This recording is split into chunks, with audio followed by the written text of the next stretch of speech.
बिस्मिल्लाहिर्रहमानिर्रहीम। अस्सलाम वालेकुम। आज हम बात करेंगे दो अहम इशूज़ के हवाले से। पाकिस्तान मुस्लिम लीग नून के एमपीए ने इलेक्शन कमीशन के अफसर पर हमला किया है, बदतमीज़ी की है, गालियां दी हैं, धमकियां दी हैं और इलेक्शन कमीशन सत्तू पीकर सोया है। उसकी वजह यह है कि मुस्लिम लीग नून के ख़िलाफ़ कोई कार्रवाई नहीं करनी। अगर ये मामला पाकिस्तान तहरीक इंसाफ के किसी एमपीए ने कहा होता, पाकिस्तान तहरीक इंसाफ के एमपीए तो सिर्फ बात करते थे और उस बुनियाद पर उनको तौहीन अदालत में नोटिस जारी कर देते थे चीफ़ इलेक्शन कमिश्नर, हालांकि वो अदालत नहीं थे। लेकिन यहाँ पर मुकदमा दर्ज करवाया गया है और ये भी उस अफसर ने ज़ाती हैसियत में मुकदमा दर्ज करवाया है और उस मुकदमे में बड़ी सख्त दफ़ात ऐड की गई हैं। चूँकि जो एमपीए है उसकी तरफ से बदमाशी की गई है रिटर्निंग अफसर के साथ। आप जानते हैं ज़िमनी इलेक्शन होने जा रहा है। जलीलपुर शरकपुरी की जो सीट थी जिससे उन्होंने रिज़ाइन दिया था, अब वहाँ पर पाकिस्तान तहरीक इंसाफ के कैंडिडेट हैं। मुस्लिम लीग नून को वहाँ कैंडिडेट नहीं मिला था और अब मुस्लिम लीग नून का उसी इलाके का जो दूसरा एमपीए है वो बदमाशी करके रिटर्निंग अफसर पर दबाव और धमकियाँ दे रहा है, जिस पर मुकदमा दर्ज हुआ। उसकी तफसील मैं आपके साथ शेयर करूँगा। साथ हम बात करेंगे मुस्लिम लीग नून में दराड़ बढ़ती जा रही है और जिस तरीके से हमज़ा शहबाज को अपोजिशन लीडर बनाने की मंजूरी हुई है शरीफ ख़ानदान से, उस पर जो गैरतमंद एमपीएज़ हैं अब उन्होंने बोलना शुरू कर दिया है। और उसकी वजह यह है कि वो ये समझते हैं कि अगर वज़ीर आला बनाना है तो वो भी इन्हीं को बनाना है, अपोजिशन लीडर भी इन्हीं को बनाना है, अहम ओहदे भी आपने अपने घर में रखने हैं, तो फिर हमारी क्या हैसियत है? हमारी तो कोई हैसियत नहीं है। इस वजह से उन्होंने बगावत शुरू करके तहफ़्फ़ुज़ात का इजहार करना शुरू कर दिया। उसके ऊपर भी हम बात करेंगे। और साथ नवाज़ शरीफ की नाअहली ख़त्म करने के हवाले से एक शोशा छोड़ा जा रहा है, उसकी हैसियत क्या है कि जी एक कौमी असम्बली में एक बिल आएगा, 5 साल नाअहली की सज़ा मुकर्रर कर दी जाएगी और उसके बाद नवाज़ शरीफ के 5 साल पूरे हो जाएंगे और नवाज़ शरीफ इलेक्शन लड़ने के अहल हो जाएंगे। इसका भी मैं पोस्टमार्टम करूंगा और जवाब दूंगा कि ये कैसे कोई ऐसी कानून साजी कर सकते हैं या ये मीडिया पर कौम को बेवकूफ़ बना रहे हैं। उसके ऊपर भी हम बात करेंगे। पहले तो मैं आपको बताता चलूं कि एक तो जो फैसलाबाद में एक अंधोनाक वाक़या पेश आया था, अफसोसनाक वाक़या, जिसमें एक मासूम बच्ची के साथ जुल्म किया जाता है और ये तालबा थी, इसके साथ शेख दानिश और इनकी बाकी फ़ैमिली के जो लोग थे। आज शेख दानिश को जो मरकज़ी मुलज़म हैं उनका 2 रोज़ा जिस्मानी रिमांड ख़त्म हुआ था और आज उनको अदालत पेश किया गया था और आज पेशी के मौका पर वकला ने उसकी सही धुलाई की है। और आप जानते हैं कि ऐसी चीज़ें भी सामने आई हैं कि वो मुस्लिम लीग नून के साथ जुड़ा हुआ है और फैसलाबाद से है, फिर वो वहाँ के इंडस्ट्रियलिस्ट है और फिर राना सनाउल्लाह के साथ ना हो उसका लेना देना, क्योंकि ये जितनी भी ताजर बिरादरी है ये अपना गैर कानूनी धंधा बचाने के लिए हमेशा नून लीग और शरीफ माफिया के साथ खड़ी रही। अब उसकी धुलाई की है जो फैसलाबाद में वकला थे और उन्होंने वहाँ पर जब उसको पेश किया गया और पेशी के मौका पर फिर वकला इश्तिहाल में आ गया और उसकी तारीख़ी धुलाई की और तशद्दुद किया और तशद्दुद करने के बाद फिर पुलिस उसको बचा के एक कमरे अदालत में ले गई, कुंडी लगा दी, फिर बाकी नफरी बुलवाई और इस ज़रिए से उसको वहाँ से निकाला। लेकिन तब तक अदालत की तरफ से फ़ैसला आ गया था और मुलज़िम शेख दानिश को 5 रोज़ा जिस्मानी रिमांड पर पुलिस के हवाले कर दिया है। अब ये जिस्मानी रिमांड वैसा नहीं होगा जैसा शहबाज गिल का है, बल्कि ये जिस्मानी रिमांड होगा एक बड़े का और जिसके पीछे मुस्लिम लीग नून और राना सनाउल्लाह जैसे लोग खड़े हैं और इसको वहाँ थाने में, चाहे हुकूमत पाकिस्तान तहरीक इंसाफ की है लेकिन वहाँ पर परवेज़ इलाही की है और ये आप जानते हैं ऊपर से सारे ये क्लब है और ये एक ही तरह के लोग हैं, तो उस बुनियाद पर लेकिन 5 रोज़ा जिस्मानी रिमांड अदालत ने अपना हक़ अदा किया है और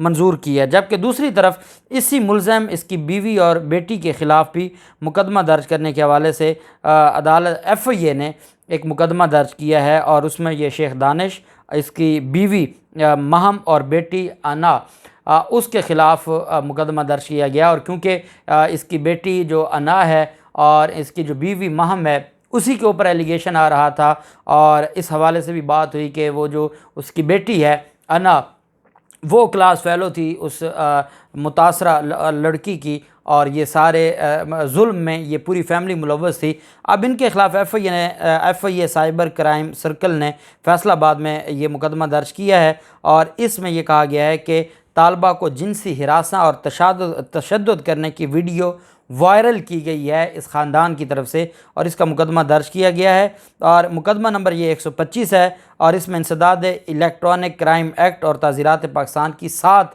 मुख्तलिफ़ दफ़ात शामिल की गई हैं और उसमें जो कारोबारी हैं शख्सियत हैं दानिश अली, वो और उसकी बीवी बेटी को मुलव्वस किया गया है। और मुतासरा लड़की के केस में ये एक अहम पेशरफ्त है और मैं ये समझता हूँ कि इन लोगों को कैफ़रे किरदार तक पहुँचना चाहिए।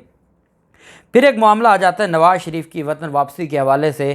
ख़बरें 2 दिन से गर्दिश कर रही हैं और ये जियो पर और इस तरह के जो चैनल हैं वहाँ पर बैठ कर मुख्तलिफ़ तज्ज़िया निगार ये बातें कह रहे हैं कि नवाज़ शरीफ की वतन वापसी में हायल रुकावटों को दूर करने के लिए मुस्लिम लीग नून कोई बिल लेके आ रही है और मुस्लिम लीग नून ने राहें हमवार करने के लिए कोई कमर कस ली है। और वो कहते हैं जी कि नाअहली का ख़ात्मा करने के लिए कौमी असम्बली के आइंदा सेशन में इस बात का इम्कान है कि नाअहली की मुद्दत 5 साल कर दी जाए, जिससे नवाज़ शरीफ की नाअहली ख़त्म हो जाएगी। मुस्लिम लीग नून ज़राए के मुताबिक इस कानून साजी के लिए सादा अक्सरियत ही काफ़ी है। मैं हैरान होता हूँ, नवाज़ शरीफ को नाअहल किया गया था आर्टिकल 62(1)(f) में और वहाँ पर ये लिखा हुआ है कि अगर कोई सादिक और अमीन नहीं है और अदालतें डिक्लेयर कर देती हैं कि वो सादिक और अमीन नहीं है, तो ऐसा जो शख्स है ऐसे शख्स को नाअहल करार दिया जाएगा। क्योंकि आर्टिकल 62(1)(f) में ये तो था कि वो नाअहल होगा, ये नहीं लिखा था कितने अरसे के लिए नाअहल होगा। तो सुप्रीम कोर्ट ऑफ पाकिस्तान ने इंटरप्रेट करते हुए, तशरीह करते हुए कहा कि चूँकि 5 साल की नाअहली आगे आर्टिकल 63(h) में आई हुई है, चूँकि वो अलग है और ये अलग है और ये 5 साल से ज़्यादा हीनियस एक ऑफेंस है कि जिसके बारे में अदालतें डिक्लेयर कर दें कि वो सादिक और अमीन नहीं है, तो उसका मतलब ये है कि जो लेजिस्लेशन थी वो को बड़ी सज़ा देना चाहती थी और इस वजह से इसकी सज़ा 5 साल नहीं बल्कि ताहयात नाअहली होगी। अब अगर तो अदालतों ने ये बात की थी कि अगर आप आर्टिकल 62(1)(f) में उसकी वजाहत कर दें और उसमें आप ऐड कर दें जी कि जो 62(1)(f) के तहत नाअहल होगा उसकी भी नाअहली इतनी है, तो बात ख़त्म हो जाएगी। और नहीं करेंगे तो वो जो इंटरप्रिटेशन है सुप्रीम कोर्ट की वो आपके सर पर खड़ी है। अब आईने पाकिस्तान में आपको अमेंडमेंट करनी पड़ेगी। आईने पाकिस्तान में अमेंडमेंट के लिए आपके पास 2/3 मेजॉरिटी नहीं है और वो 2/3 मेजॉरिटी सिटिंग मेंबर्स की नहीं चाहिए, टोटल मेंबरशिप की चाहिए। तो आप कैसे पूरी करेंगे और कौम को बेवकूफ़, कौन सा और कानून है जब एक शख्स आइन के आर्टिकल 62(1)(f) के तहत नाअहल हुआ है, आप कौन सा और कानून है जिसको आप अमेंडमेंट करेंगे और आप उसको लेकर आएंगे? ऐसा नहीं होगा। और ये सारी बातें हैं और ये कहानियाँ हैं और इस तरह की चीज़ों की कोई हैसियत नहीं है। जबकि मुस्लिम लीग नून के रहनुमा ग़ुलाम यासीन सोहल ने तहफ़्फ़ुज़ात का इज़हार कर दिया हमज़ा शहबाज को अपोजिशन लीडर बनाने के हवाले से और उनकी तरफ से ये कहा गया है कि अगर कि हर MP अपोजिशन या वज़ीर आला बन सकता है। हमज़ा शहबाज पहले भी अपोजिशन लीडर थे, वो वज़ीर आला भी रह चुके हैं। अब किसी और MP को अपोजिशन लीडर बनाना चाहिए, ये तमाशा ख़त्म होना चाहिए। उन्होंने कहा कि मेरी ज़ाती राय ये है कि लोगों को भी मौका मिलना चाहिए, ये वक्त की अहम ज़रूरत है। अगर कोई उम्मीदवार नहीं होता तो फिर तो हमज़ा शहबाज ही अपोजिशन लीडर बनेंगे, लेकिन जो बाकी लोग हैं आप पार्टी को मुनज़्ज़म करें। आपकी पार्टी टूट फूट का शिकार है, लोग अब आपसे बेजार होने लगे हैं। लोग ये समझते हैं कि ये अपने मफादात के लिए काम करते हैं, हमारे लिए काम नहीं करते। क्या हम नहीं वज़ीर आला बन सकते? उन्होंने कहा कि अगर इमरान खान परवेज़ इलाही जैसे बंदे को वज़ीर आला बना सकता है तो ये क्यों नहीं अपने ख़ास खौल में से बाहर निकलते, ये लोगों को क्यों नहीं अकोमोडेट करते ताकि लोग इनके साथ जुड़े रहें और लोग इनसे न भागें। ग़ुलाम यासीन सोहल ने कहा कि मुझे शदीद तहफ़्फ़ुज़ात हैं इस फ़ैसले पर और मैं ये समझता हूँ कि ये गलत फ़ैसला है और ये पार्टी को मज़ीद तबाही की तरफ लेकर जाएगा। और उन्होंने कहा कि इस पर नज़रसानी करनी होगी जो मौजूदा क़यादत है मुस्लिम लीग नून की। जबकि थाना शरकपुर में फ़िरोज़ वाला शेखुपुरा का ये इलाका है, इलेक्शन है, ज़िमनी इलेक्शन है PP 139। शरकपुर के रिटर्निंग ऑफिसर हाबील अकरम ने मुस्लिम लीग नून के MPA पीर अशरफ रसूल के ख़िलाफ़ थाना शरकपुर शरीफ में संगीन नतायज की धमकियाँ और कत्ल की धमकियों का मुकदमा दर्ज करवाया। ये रिटर्निंग अफसर है जो इलेक्शन कमीशन का नुमाइंदा है, जिसने वहाँ पर इलेक्शन करवाने हैं। मुजफ्फरगढ़ में मुस्लिम लीग नून के लोगों ने रिटर्निंग अफसर को मारा, वो हॉस्पिटल में था, हॉस्पिटल से उसने बयान दिया था।